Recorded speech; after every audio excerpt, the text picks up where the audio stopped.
notre troisième leçon autour du thème « Être le meilleur de soi ». Aujourd'hui, nous allons parler de la femme solidaire. Une femme solidaire. Les femmes ont besoin les unes des autres et tous ont besoin d'un ou deux amis solidaires. Dieu nous a fait pour que nous vivions ensemble dans la paix et l'harmonie et que nous nous soutenions les uns les autres.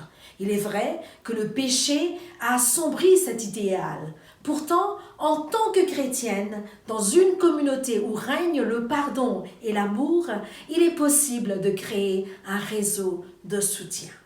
La parole de Dieu nous dit « Bien-aimés, aimons-nous les uns les autres, car l'amour est de Dieu, et quiconque aime est né de Dieu et connaît Dieu. » Plusieurs femmes de succès ont fait de grandes choses pour l'humanité, mais elles n'ont pas agi seules. Elles ont créé un réseau important de supporters autour d'elles. Aucune femme n'est une île isolée. Nous ne marchons pas seuls et il nous serait de toute façon impossible de le faire. Je vais peut-être prendre l'exemple de Mère Teresa, qui demeure une source d'inspiration pour plusieurs. Elle a aidé des milliers de gens frappés par la pauvreté, mais elle n'aurait jamais pu accomplir cela sans l'aide et le soutien de son réseau de collaborateurs. Il y a des gens qui ont financé ses projets et beaucoup de personnes l'ont aidé à les réaliser. Elle avait un réseau personnel. C'est quoi un réseau personnel? Patty Holcomb nous donne une définition. Elle dit « Un réseau personnel est un ensemble de contacts humains connus d'un individu avec lesquels cet individu s'attend à interagir à intervalles pour soutenir un ensemble d'activités données. Les réseaux personnels sont destinés à être mutuellement bénéfiques. N'oublions pas, comme nous l'avons dit tout à l'heure, nous ne pouvons atteindre seuls le succès. Aucune d'entre nous ne vit pour elle-même en accomplissant tout toute seule. La Bible confirme cela dans Romains 14, le verset 7, en disant « En effet, nul de nous ne vit pour lui-même et nul ne meurt pour lui-même. » Nous allons voir rapidement ensemble le cercle de contact que possède une personne.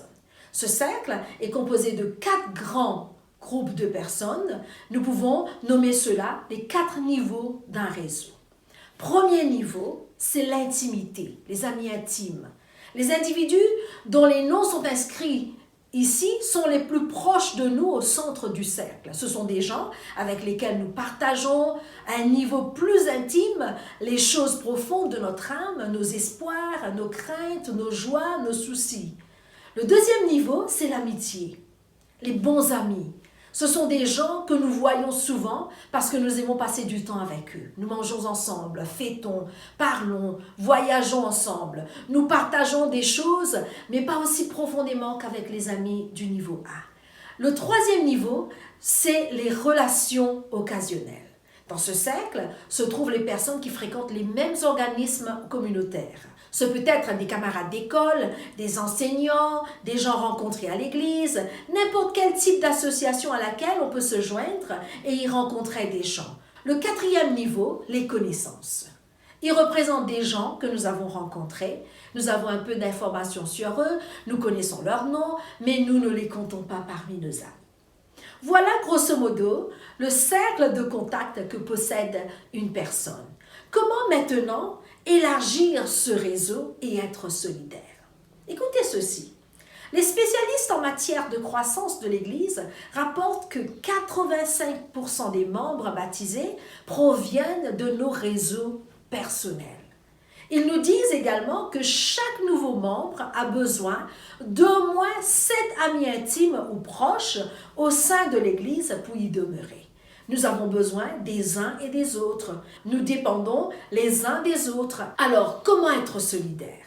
Voyons 6 étapes pour élargir son réseau et être solidaire. Premièrement, la conviction.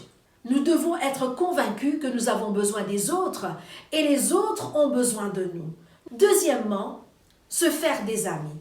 La femme solidaire doit élargir son réseau pour pouvoir aider et pour être aidée. Pour ce faire, elle doit être sociable, parler à tout le monde. Elle doit garder le sourire, poser des questions, se renseigner. Des fois, ce n'est pas facile quand on est timide, mais cela deviendra forcément beaucoup plus facile après quelques essais. Quand vous sortez, essayez de discuter avec le plus de personnes possible. Une femme d'excellence ou une femme solidaire cherche une façon de rencontrer de nouvelles personnes. Elle se risquera à établir des liens avec autrui. Troisièmement, s'impliquer dans la vie de la personne ou du groupe. La femme solidaire ou la femme de succès s'implique. Elle démontre son appartenance en participant à des activités avec enthousiasme. Elle est une source d'encouragement pour n'importe quel groupe qu'elle intègre, sans pour autant interférer dans la vie de la personne ou dire des ragots sur la personne. Vous savez, les ragots ruinent les amitiés que nous avons et nous empêchent d'en développer de nouvelles. Quatrièmement, elle démontre de l'empathie. Elle se met dans la chaussure de l'autre.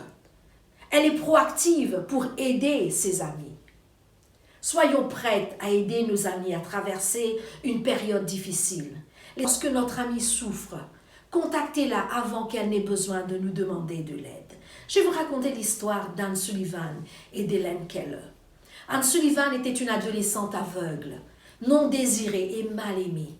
Sa mère était morte, son père l'avait abandonnée et son frère unique avait perdu la vie dans l'orphelinat misérable qui leur servait de foyer. Seule au monde, Anne se replia sur elle-même. En proie à la colère, elle protestait à corps et à cri lorsque quiconque s'approchait d'elle. Le personnel soignant la déclara folle. Cependant, une gentille infirmière lui prodigua son amour et son soutien et finit par gagner sa confiance. Le temps passa et Anne Sullivan devient l'enseignante d'Hélène Keller. Elle l'aida à surmonter l'isolement généré par la cécité et la surdité.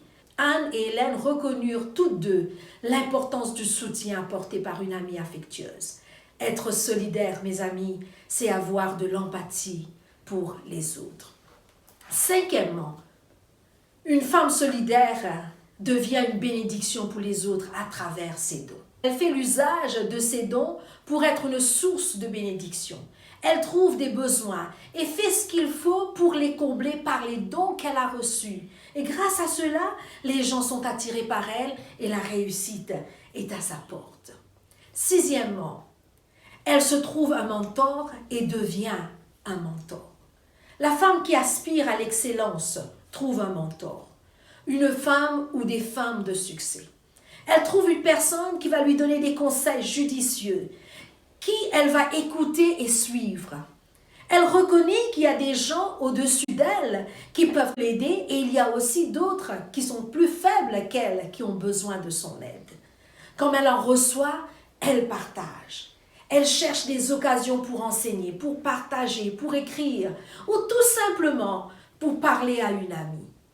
Dans Tite, nous pouvons lire ceci. Dit que les femmes âgées doivent donner de bonnes instructions dans le but d'apprendre aux jeunes femmes. Mes amis, les femmes ont besoin des femmes. Il y a dans nos églises et dans nos communautés plusieurs femmes qui souffrent, des femmes endeuillées, des femmes abusées, des femmes battues, des femmes délaissées, des femmes en proie à des dépendances, des femmes qui souffrent de la solitude.